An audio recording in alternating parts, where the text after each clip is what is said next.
at this point, humbly request that, as chairman of ESCO, you kickstart the 142nd edition of the State Executive Council meeting.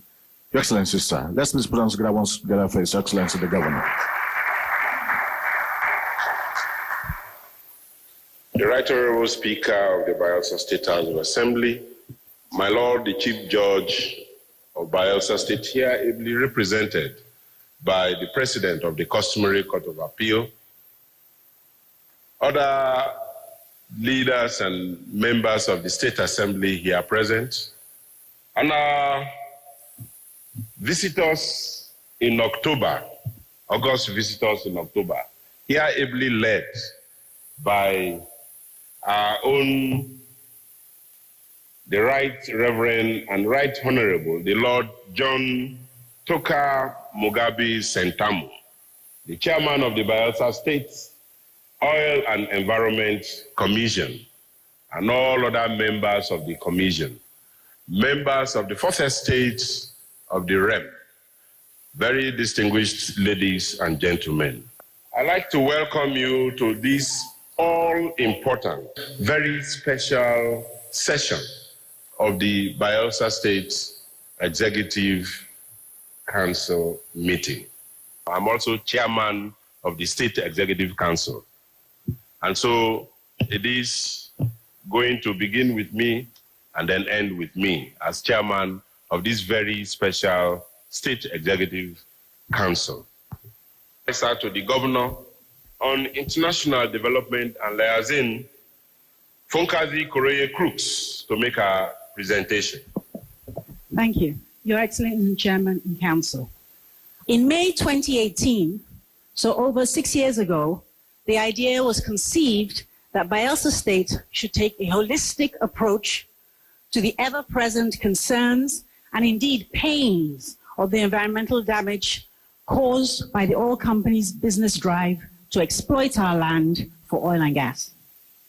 Later on that year, in June 2018, on World Environment Day, rather than follow the theme of the world for that year, Bayelsa opted to start speaking out and organized a 1,000-man march led by former governor, His Excellency Henry Siriaka Dixon, and his ESCO, and the slogan of the day was, Bayelsa Lives Matter.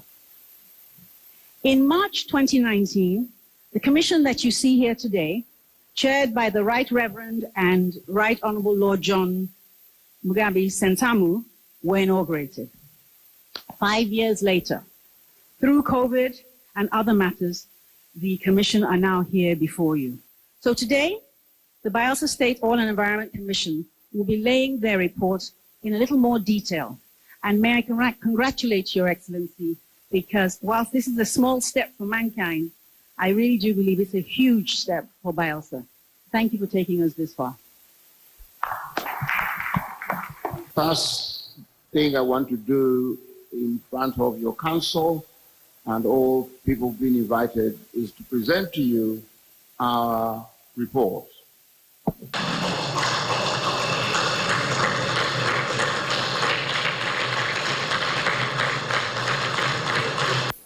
Gave it to him in the House of Lords, so we thought, come to where the report was commissioned and for the governor to get another copy. As we said in our report, it is indeed an environmental genocide.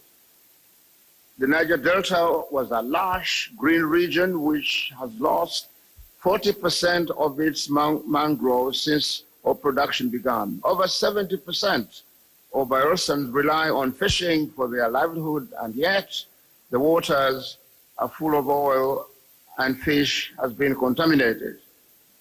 Over the course of 2 years, myself and other commissioners visited this place.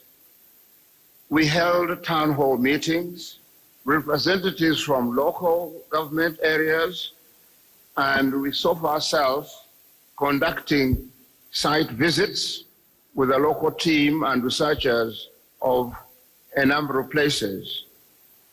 In addition, the meetings, communities that experience the direct impacts of pollution, we conducted meetings with professional, legal, health, oil servicing companies civil society, organizations, and officials at all levels of government and regulatory bodies. In the report, you'll be able to read the findings of 2 independent scientific studies, one into the impact on the environment and one into the impact of health. Our findings are based on primary and desk-based research. On a conservative basis, we estimate that the equivalent of 1.5 barrels of oil has been spilled for every man, woman, and child alive in this state. Now, that's huge. That's really huge.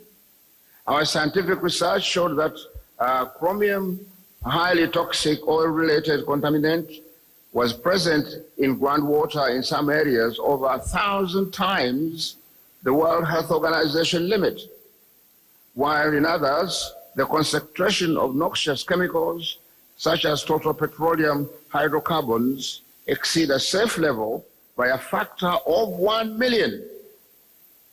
Unsafe exposure to these contaminants and chemicals can cause a whole host of health problems, from affecting your central nervous system, respiratory issues, and in fact much worse. And what is the reason of such high levels? My friends, we found that international oil and gas companies operating in Bayelsa are simply not operating in the ethical and sustainable manner. Our analysis suggests that Nigeria's pipelines are 560 times more likely to spring to a leak for 1,000 kilometers than in the EU. Why is that? Why is more care taken in European countries than in Nigeria? Is the land more valuable? Are people's lives worthless? In this report, we actually relay 4 failures on the part of international oil companies. Their failure of strategy, which is to wash their hands of responsibility for the reasons for oil spills. Their failure not to prevent oil spills by not maintaining or protecting their pipelines in the same way that actually be the case in the United States. Their failure to respond when oil spills have taken place, their lack of engagement with the communities they devastate, their disregard for the environment, and their inability to comply with regulations when it actually comes. Reporting and indeed responding oil spills is a bit chancy, as it were. I saw with my eyes oil spills go on for days and weeks. And finally, their failure to remediate. Amnesty International found that 2014 to 2017, 262 spills occurred at Eni, which was run by AGIP, in those sites, and the majority were yet to be remediated when their report was released in 2018. When remediation attempts do take place, they are often very poor. I myself saw oil scooped from the river and poured into holes dug in the ground nearby. This was illegal and simply moved the problem and spread of pollution somewhere else. So as has been said, we believe that a recovery plan for Bayelsa must be a priority. It must include environmental cleanup, rehabilitation, and comprehensive health monitoring, which has to be systematic. We also believe that we need to invest in alternative, ambitious socio-economic opportunities for people who have literally lost their livelihoods. And this needs to be part of a conversation about what comes after oil. Who is going to pay for this? So as my dear chair said, we've put a number on it. 12 billion at a very minimum is what is needed. And we expect that to come from the companies who are responsible for this. We also want an independent agency to oversee the recovery, because we've learned lessons from what has happened, notably in Ogoni. And whilst there has been some progress, we all know how challenging that mechanism has been that oversees that. We are calling also on the Nigerian government to act with urgency, and also to those, not just the oil companies, but the countries where they're domiciled. So the UK in particular, we call out, and because Eni Agip had been before asset sale very important, and still is very important, we also call on the Italian government to hold its own companies to account. We also believe, as well as the Western governments and the companies, that we're inspired by the leadership that the Bielsa state government has taken across 2 administrations. It is unique and very worthy. We also believe that Bielsa state government can really continue to play this fundamental leadership role by looking within its jurisdiction of what it's able to do to actually act on what is available now. So my colleagues will say a bit more about that. As we all know, in most democracies, or in fact in every democracy, the rule of law is a bastion of society, and it is meant to be protection for all of its citizens. However, that takes as a given that the content, the processes, and the systems of that law are fair, equitable, and just. What we have discovered in the context of oil regulation in Nigeria, in particular with reference to the content of the law, with regards to the processes of the law, and with regard to access for victims who have suffered consequences from the impact of the industry, is that there is injustice. The rule of law hasn't worked for the people of Bielsa. And therefore, one of the things that we have recommended and actually permeates the entire report are recommendations on how we can redress this. Primarily, I think we know, because all of us in this room have been involved in this fight, that it has been particularly challenging to bring these cases before our courts to seek redress successfully. One of the practical things that this report does, which has been highlighted by my colleagues, is the opportunity it has created in providing a robust body of evidence to support strategic litigation, both in country and transnationally, as we have said. I think the other thing that we have done in this report is to highlight some of the weaknesses in the system, but also address them in a way that supports our people, one of which is through the establishment of the grievance mechanism that will support actions for compensation. Finally, we've also addressed areas where we think that within the framework of the Nigerian system, there are opportunities for us as a state to take advantage of some provisions, for instance, under the Land Use Act, to take action to hold the multinationals accountable. I want to speak about 2 issues that emerge from this discussion of law that we just heard about: divestment and decommissioning. Let me begin with divestment. I don't need to tell this audience that in January 2024, Shell announced its intention to sell off its onshore and shallow water assets. This is not only happening in Bielsa. In the last 9 years, the international oil companies have sold off more than $300 billion of assets, Shell alone $70 billion. You know that a deal was made between Shell to sell to a consortium for $2.4 billion announced in January. Now, what do I want to emphasize here?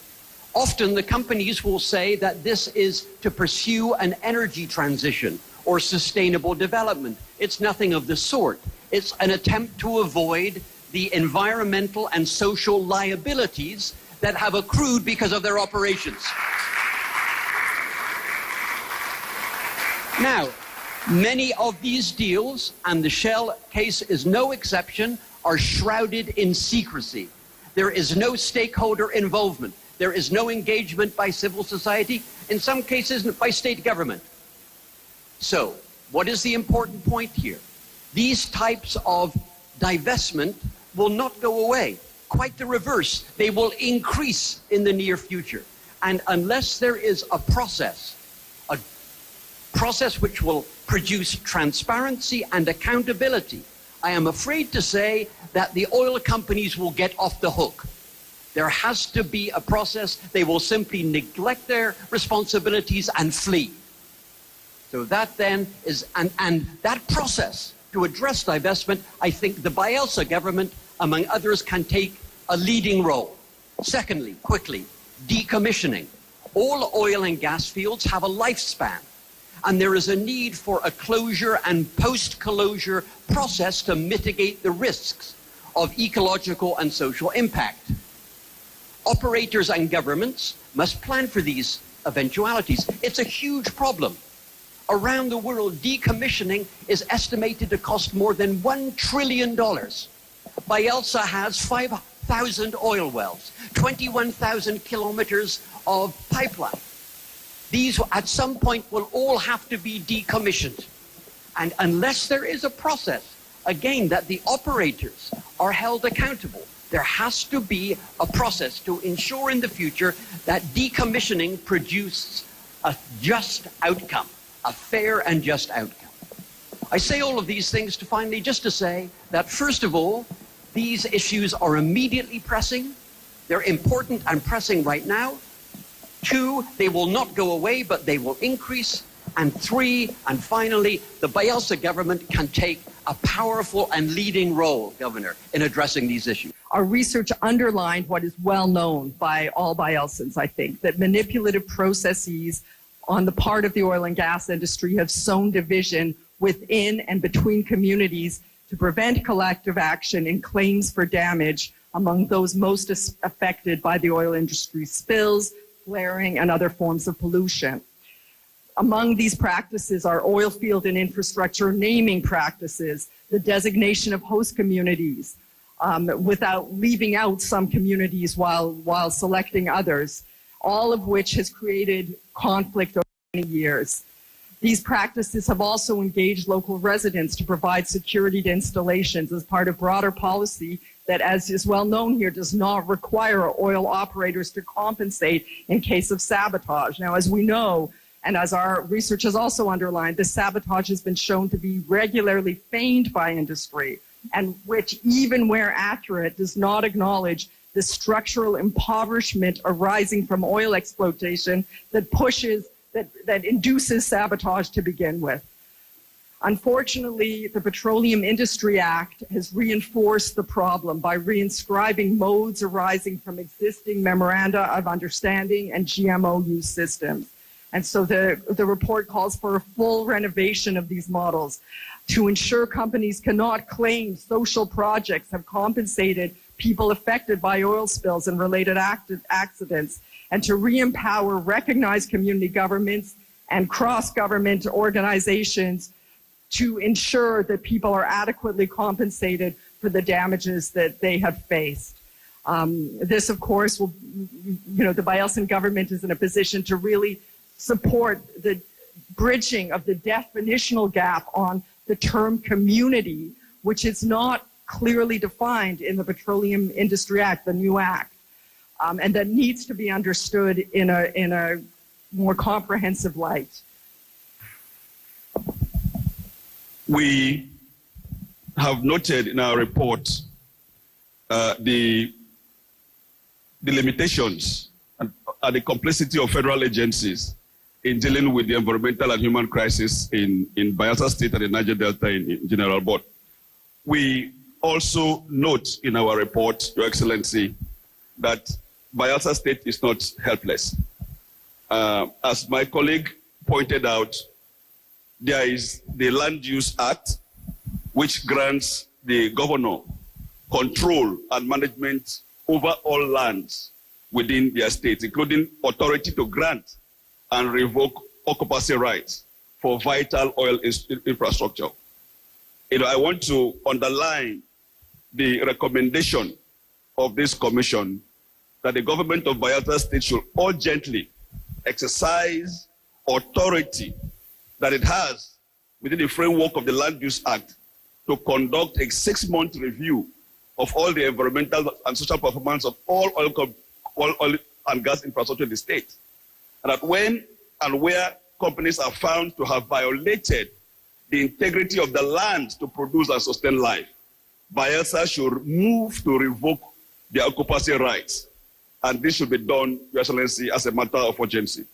The findings are astonishing, but not surprising, because we've always known that Bayelsa is one of the most contaminated states or places on planet Earth. In terms of oil spills, there's always an oil spill going on somewhere in this state. And we really believe that with the resolve of the government to set up an implementation committee on this report, we look forward to having some conversation with the government at the center to expand the reach of HYPREP. It's time now to have a full assessment of the environment and social conditions of the entire Niger Delta, and then to expand the work for the remediation, because we don't have time to wait. The commitment of the government of Bayelsa, I congratulate Your Excellency. I congratulate the commissioners for this fantastic report. I congratulate all the members of civil society, the traditional rulers who have contributed to this research. It's so important that we have these facts, and the facts are in this report. And why do facts matter? The facts matter because of the recommendations and the next step. And that's why I'm so encouraged to hear Your Excellency commit your government to creating an independent body to follow up on all these recommendations. And Amnesty International and other members of civil society will be there as partners, watching how these recommendations are implemented. Thank you very much. I will count it as one of the greatest achievements of governments of the JAWS. More so, two different governments sustaining an effort towards making us human beings again. Because for all these decades that oil and gas resources has been siphoned from our land, we have had nothing other than environmental pollution and the murder of vulnerable populations in the state and beyond. Your Excellency, usually they will say, what evidence do you have? When you see a 12-year-old child impregnated by a white man, for instance, by an oil worker, for instance, they will say it is your word against our word. Today, we have a report titled An Environmental Genocide. A genocide has been going on. And this report goes to speak volumes. And I believe if we can go places with this. Everybody can go somewhere with this. The government of Bayelsa State can go somewhere with this.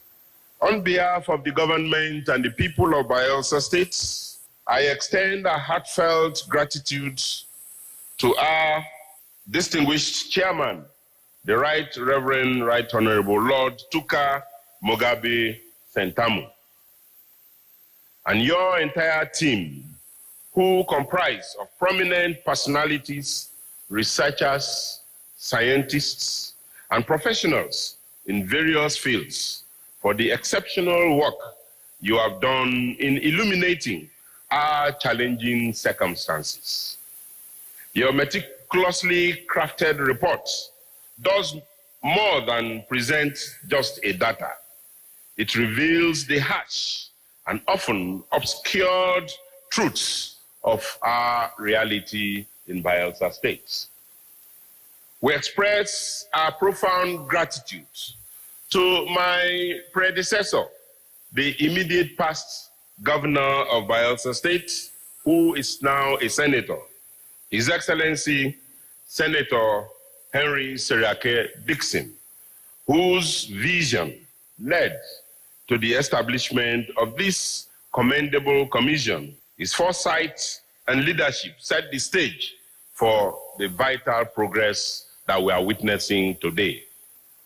The commission has navigated the complexities of two administrations, yet its independence and the assured commitment from the state government have remained steadfast. This dedication reflects the collective understanding that the fight against the relentless tide of environmental degradation, a matter of life and death, is now ingrained in the DNA of every Bayelsan. Together, we stand resolute in our mission to restore our environment and ensure sustainable future for even generations yet unborn. It would have been easy to overlook our predicaments, yet you have chosen to stand in solidarity with us, embodying the spirit of that biblical friend who remains closer than a brother, offering support when it is most needed. After a review of an advanced copy of your report, I can affirm that it captures the essence of our trials while outlining a hopeful pathway towards resolution. Your insights will serve as a beacon, guiding us towards actionable solutions and inspiring us to restore dignity and opportunity to our people. The report appropriately titled An Environmental Genocide. We will continue to need the support and expertise of the members of this commission. By the laying of this report today, 28th of October 2024, to the government and the people of Bayelsa State, I hereby formally dissolve the Bayelsa State Oil and Environment Commission.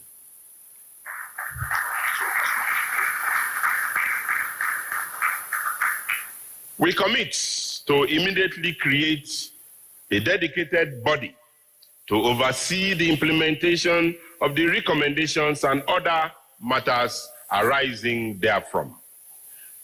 Your kindness and generous support have significantly amplified our cause, and we remain forever grateful to you, grateful to the people of Bayelsa State. Thank you all for listening.